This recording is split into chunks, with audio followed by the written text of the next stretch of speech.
we say not all screen time is created equally. What do I mean by this? Well, I'd like to put it in two buckets. We'll call it active screen time and passive screen time.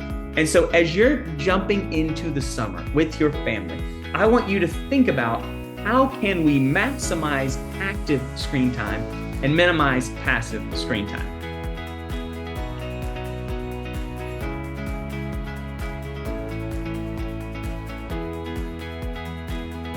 Hey everybody, it's great to be with you. And major shout out to KP, to Shannon, Matthew, the whole team. Kinsey, they're an excellent team and they're doing so much work for your communities and your families. So we really, really appreciate them and appreciate the opportunity to be here tonight and to get to work together. So well, we're going to jump right in. If you would, hop in the chat. Let me know, where are you joining from? What city, what school? And also, if you have an emoji as to how you feel about maybe your kid's screen time this summer or screen time over the summer, drop that emoji in the chat too. I'd love to see it.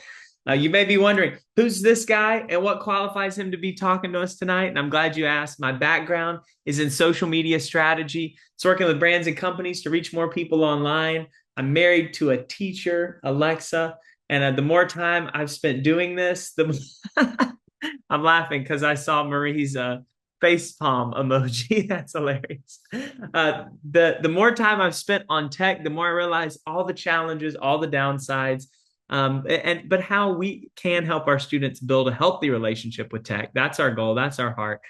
So that's why I came to Parent ProTech. That's why I believe in this work. And so now we have a full team dedicated to this. We have a team of parents, educators, tech experts, and we are all working together to build resources, to build guides, to equip your families, your schools to thrive online. So this is a glimpse into our team. Welcome everyone from Grand Prairie to Bedford, Stonegate, Grandview, Hearst, Euless, Bedford, ISD. Welcome, Marie. So glad y'all are here. It's so great to have you with us tonight. So, okay, well, let's jump right in. I think we all are aware of the divide and the gap that it so easily feels like exist when it comes to our kids and tech. And these are just, if you were with us back in February, I shared some similar stories, but these are just a few comments from a post online that got our team cracking up, that just highlight how much of a gap can exist when it comes to tech. I'll just read a couple. When I got engaged, my mom tried to share my engagement post on her Facebook, but instead changed her status to being engaged to my now husband. He can't make that up. My mom posted LOL on someone's obituary Facebook post. She thought it meant lots of love. These are some, slightly funny, slightly cringy examples, but what this illustrates, and what I think we've all experienced, is if we think about the tech that we grew up with, and then whether ranging from Oregon Trail to a Sony Walkman to basic TV shows and things, and now we look at where our students are, and whether it's Roblox, whether it's Instagram, whether it's AI, this landscape has changed so much. And so our heart is to help bridge that gap and to help give us some tools to start conversations, but more importantly, to equip our students. So at the beginning, I want to highlight, hey, I'm not here to say tech is all bad. I'm not here to say you need to get rid of it. You need to eliminate it, to block it. I realize that's probably not realistic. But I think the bigger issue is, you see here, screens can be a real challenge, and they can get in the way of sleep, exercise, family time, friendships, creativity, and learning. And that can especially be the challenge over the summer. So going into the summer, we see a trend. So number one, right now, the average teen spends about 8.5 hours on a screen for entertainment. That's a lot of time. That is more time than the average teen is sleeping every single day. So they're spending 8.5 hours on a screen on average for entertainment. And over the summer, we see that trend even increase. And here you can see a stat from a 2020 study that even highlighted a lot of the challenge we see over the summer. We call it the summer slide, where in reality, with students spending so much time on tech tools, and specifically addictive tech tools, it has a real impact. we see a decrease in all those gains that they got during the school year.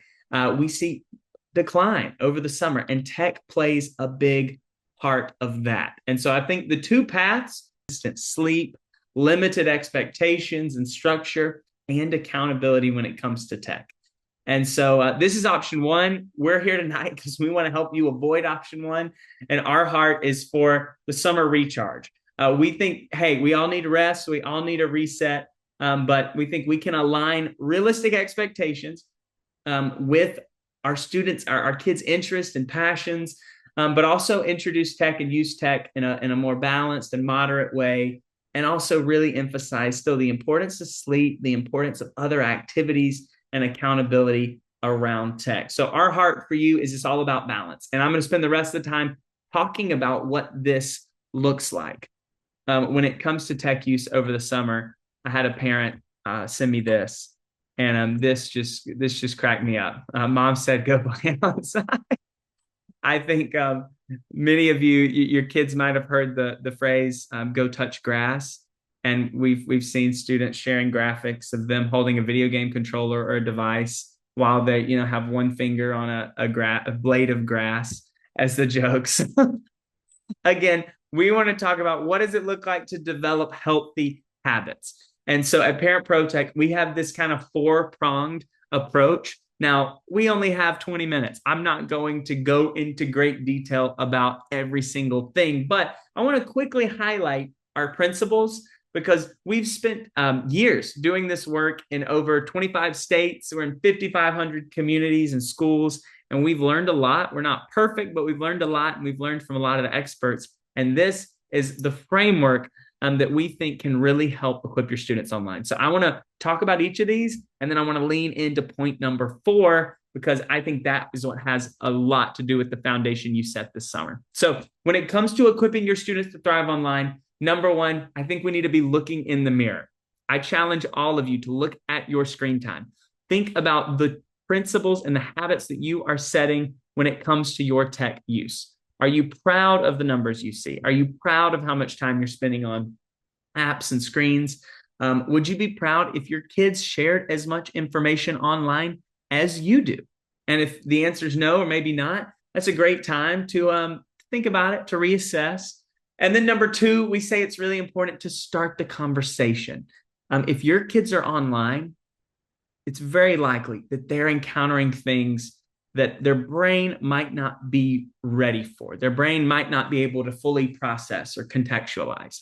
What do I mean by this? Nearly half of teens say they've experienced cyberbullying online. Nearly a third of teens say that they have been contacted by a stranger, someone who made them uncomfortable online.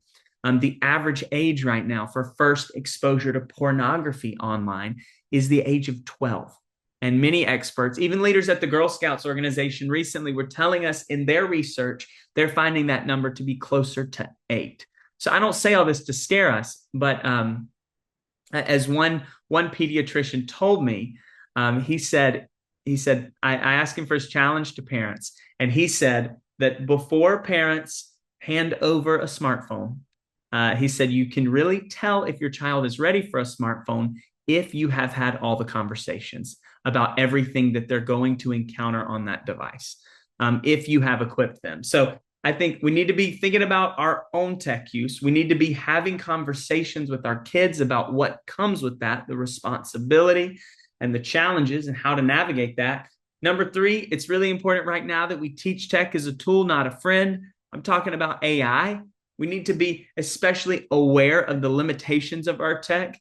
Hey, it can do a lot of cool and exciting things, but in reality, many of these tools have been pushed to market quickly. Many of them lack safeguards. And every single day, according to experts in this space, you and I are seeing more AI-generated content than we are seeing human-generated content.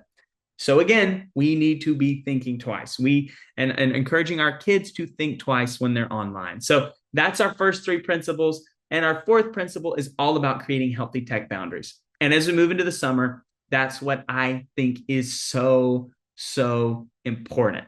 So I want to spend the rest of the time jumping into what this looks like this summer. Number 1, Quick shout out to Parent ProTech. If you have questions about the tech that your kids are using or asking about, I'd encourage you to go to parentprotech.com. You can get a free trial of all of our guides, all of our resources, all of our conversation starters. We will happily, we have videos and content to walk you through everything ranging from video games, video game consoles, social media, AI, mobile devices, setting up a home network to be secure with parental controls. All of this is available. So I'd encourage you start there. That's a great place when you have questions. Kinsey just dropped it in the chat. Thank you, Kinsey. We even have conversation starters as well to help you know if my child is interested in this, how can I help them? How can I start those conversations?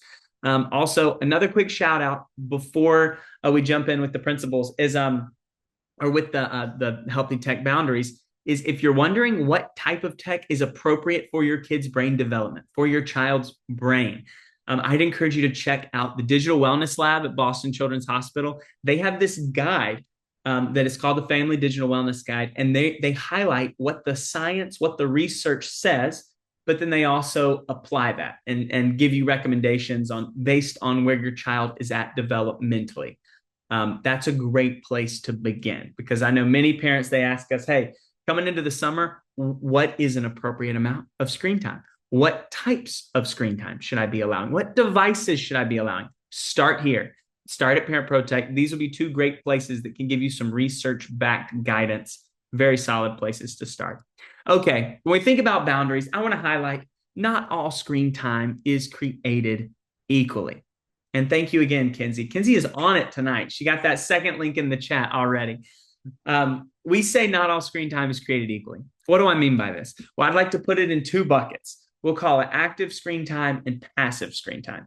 And so as you're jumping into the summer with your family, I want you to think about how can we maximize active screen time and minimize passive screen time. Right now, screens can be used for a lot of healthy, positive, constructive, educational purposes. Let me give you a few examples. Learning a new language, learning a skill, playing a musical instrument, drawing, creating. These are just a few of many examples. You could use an iPad to FaceTime family who lives out of town or across the country. There's a lot of great ways we can use tech that it can help us. And researchers have even found that when we're using tech in a more active way, a more engaged way, it does not have the same effect when it comes to even dopamine and neural pathways as like a more passive, more algorithm-driven consumption model. For example, scrolling on TikTok, binging shows on Netflix, watching video after video on YouTube. The research shows that passive consumption, it's going to have much more of a negative effect on us. We can consider that our candy, digital candy when it comes to screen time, and our active, we'll call that digital vegetables. That's going to have much less of a negative effect, and it's going to help us and help your kids. We say 99.9% of the challenges that we hear about students getting into on tech largely originate from moments when they were isolated, alone with a mobile device like this or something similar, typically late at night. Excuse me. The good news here is this is all preventable. This is largely preventable. So I say going into summer, thanks for the engagement, Cassie. Cassie likes the digital candy and vegetables. I say going into the summer, think about what is the culture of tech in our house, in our home. Are we allowing devices in the bedroom? I say probably not a great idea. Are we encouraging tech use in isolated scenarios? For example, is your child in a bonus room with a video game console playing a game that you might not be familiar with people that you might not know? Are they consuming TikTok in their bedroom or having unlimited access to tech in isolated situations? I would say that's the kind of tech use you probably want to cut down on. Maybe your child likes video games. Maybe you could put the video game console in a living room, put it in a more central location where you can be aware of what they're playing, but more importantly, who they're talking to. Maybe instead of your child binging YouTube videos or Netflix on a mobile device, a tablet, maybe you could put it on a large television in a home where, or in a more central location where you could watch together, where you could engage together. So I say, think about how can you make it communal over just isolated tech use. Some basic principles we recommend is no tech in the bedroom, or if you do allow tech in the bedroom, we suggest you pick a time every night where tech comes out of the bedroom. And we also say and recommend no tech at the dinner table. Your child needs time to hear from you, to share how they're feeling, to look in your eyeballs.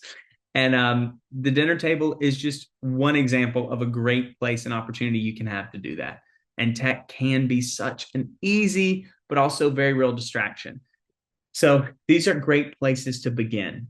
Even for families, we recommend, even as adults, the research backs up how all this blue light and the engaging content that we see on our devices, it affects the chemical cues in our brain that tell us when it's time to get tired and when it's time to go to sleep. So, hey, take time to maybe you even charge your phone in a central location. Put a charging dock on your kitchen bar or in a central spot in your home where everyone can just have a central place to leave the devices, then go get ready for bed. And if we had to give one principle, again, the bigger the screen, the better in most cases. Bigger screens are going to have less. There's going to be, if they're watching something on a bigger screen, there's less risk for explicit content, especially when other people are around. And typically, a lot of these systems can be less addictive than when you have something like this. For all of us, I think the challenge is, hey, let's take a trip down memory lane. Let's think about what were our summers like growing up. We all grew up in a world before, well, most of us on this call, I'm willing to bet, grew up in a world before iPhones. We grew up in a world before so much of this mobile, wearable, integrated tech. And when I think back to my favorite memories in childhood, I think back to we had a pond near where we lived. I grew up in South Carolina, and I would go and jump in this creek and pond. And to be honest, it's now I think about it and I'm like, was it clean? That I think about, like animals, like here we have alligators. I mean, I just like I was clueless. But like KP said, it built character, and these are my best experiences as a child. So think about as a family, hey, how can we make screens less appealing? How can we make fun memories as a family? That's something I want you to keep in mind. I also want you to think about how can you prioritize movement before screens. Again, screens aren't bad, but let's start with something active. I'm thinking about just outdoor play, walks, going to a park, even running errands as a family, or having watching some type of recreational or workout video together. And you can even integrate tech into this. But how can you make that activity, that physical activity, the foundation first? And so, thinking about all this, I have a challenge for all of us. Next time, where you're in a situation where your kids typically go to tech or your families typically go to tech. Maybe you get home on a weekend from doing something or going somewhere, and it's typically chill time where the devices are going to come out. Or the next time you're in one of those scenarios, maybe it's after dinner as a family. I challenge you as a parent to take the initiative to go initiate something fun off tech and just see how your kids respond. Maybe it's going to get ice cream. Maybe it's going on a walk, but maybe there's some fun element added. If you have younger kids, maybe it's just going outside to play, going to jump on a trampoline. I mean, it can be as simple as that. Go take the initiative and just throw them off guard. Maybe it's something they wouldn't even expect. See how they respond. I'm willing to bet they'll respond well. Okay, now thinking about sleep, we talked about the impact of sleep. This comes from the CDC.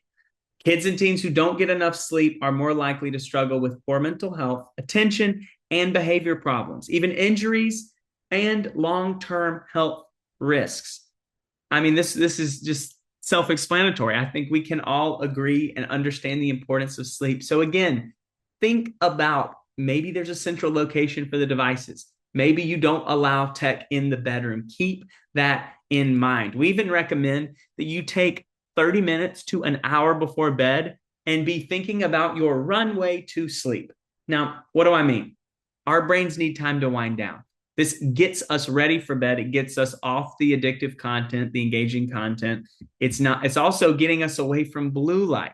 This is what we need. So think about, what can you do? Well, charge the phone 30 minutes to an hour before bed. Maybe encourage journaling. Reading is a great example. Listening to music from some other device, or if they play an instrument, maybe it's even that.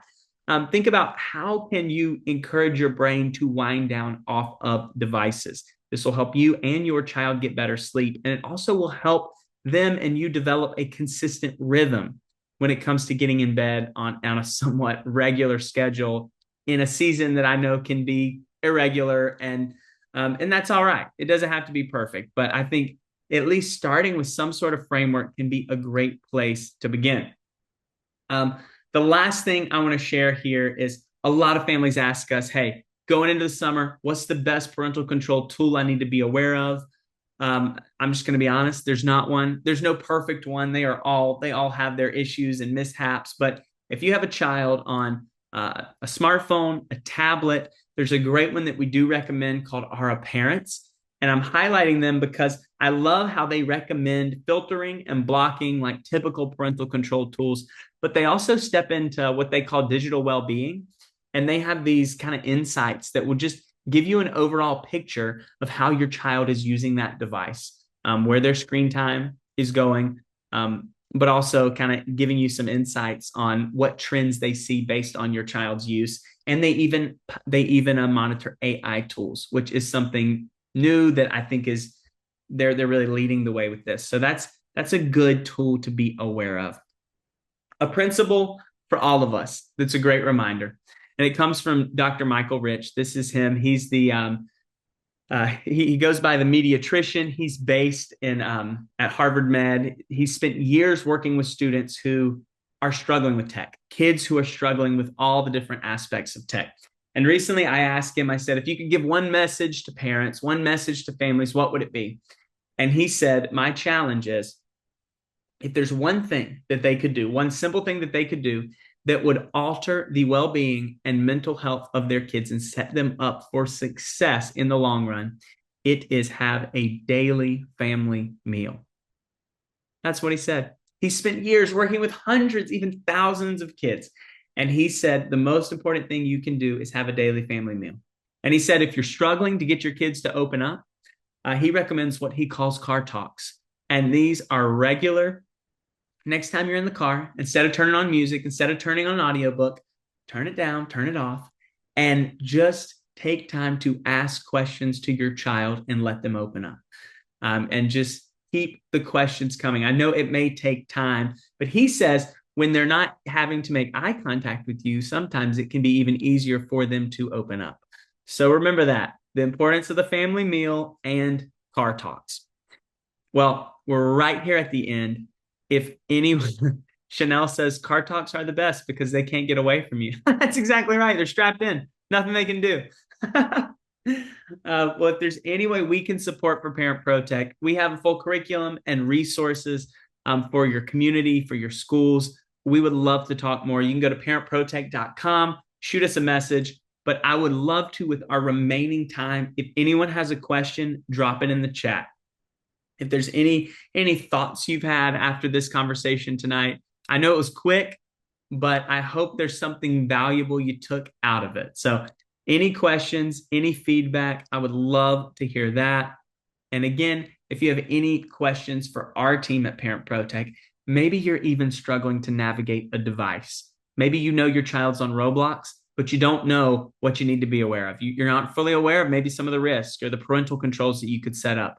Again, hop over to parentprotect.com, and our resources are a great place to start. And if you don't find the answer to the question that you have, you can shoot us a message, parentprotect.com, hit contact, shoot us a message. It'll come straight to me and our team, and we will reply to you as soon as possible. And Cassie said, tech challenges were mentioned to increase at certain times. What are some examples of tech challenges? Oh man. Well, the tech challenges that I see, I mean, I know I mentioned a few, the heightened screen time overall and how addictive our tech is. That's a big one. Cyberbullying is a big one. Like I said, 50% of teens say they've been cyberbullied. Pornography and explicit content is a big one. We hear students encountering at a younger and younger age. Even in a recent study, 56% of those who said they were exposed to pornography online, they said they weren't even seeking it out. They said it was just something they stumbled upon. Um, so those are just a couple of the challenges. The FBI says there's over 500,000 online predators active at any given moment. Active. So the challenges are real. And that's why I think this is so important, because before you just hand over a device to your child this summer, before you grant unlimited access, I think it's important that you have a good picture of the risks, the challenges. But also, I think this provides when your child is aware of what they could encounter, but also how to respond. I think they're far better equipped when it comes to being online. And we suggest, hey, when they can hear about something from you rather than a friend at school or someone in the community, they're probably going to be better equipped, and it's going to be a much safer and more helpful way to fully contextualize and have a full picture of what they may encounter. So thanks, Cassie. Stephanie asked if is this is a regular series. Thank you for asking, Stephanie. We've had 3. This is our final third of 3, but let me just say, we love the PFE team and we love this work. So let's do it again. How about that?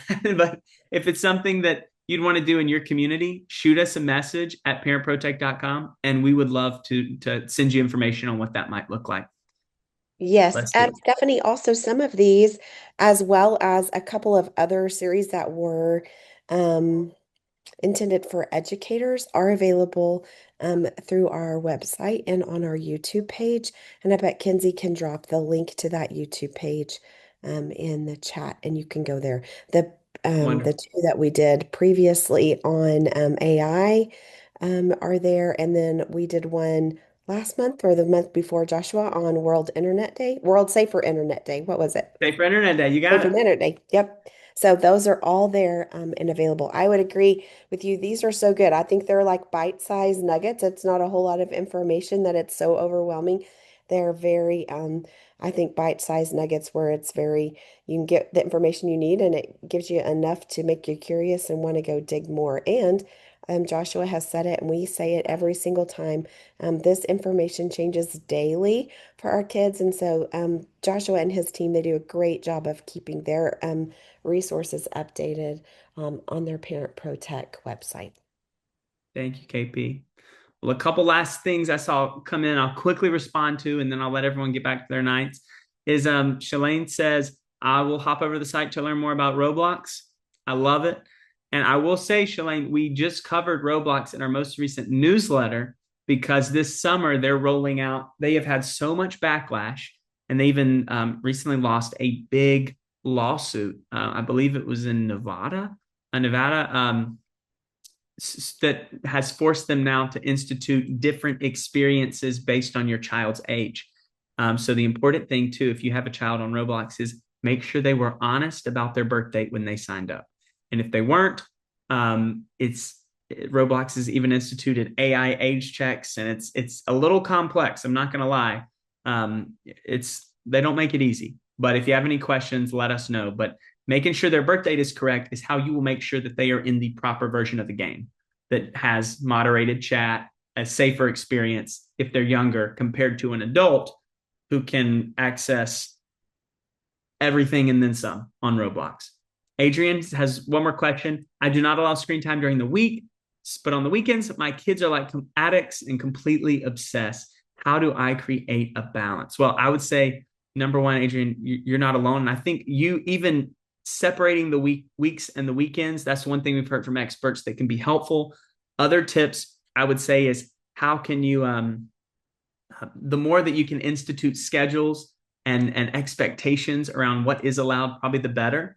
Some practical tips even include, I've heard some say they'll even, if maybe there's an event on the weekend like church or a dinner or something that you do as a family, and maybe you intentionally schedule the screen time as a block before that, so there is a clear end point, because I know that endpoint can be very difficult to, it's like, oh, just one more, or I want to stay up later, or, it's the weekend.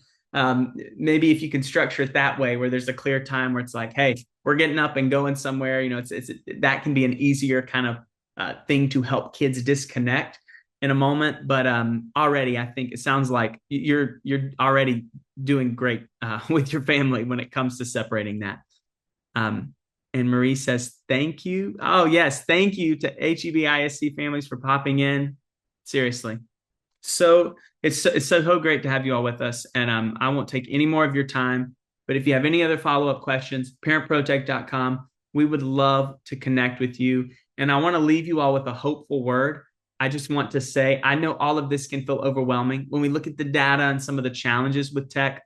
But I think just for a second, you and I can imagine a world where our kids this summer are more influenced by relationships, by people, by experiences, by challenges in the real world than by tech companies and by algorithms and by AI chatbots. And all of this is possible, and it's going to start with us. It's going to start with you. So thank you for being here. Thank you for caring so much about your families and students to join us tonight. And we'd love to stay in touch in the future.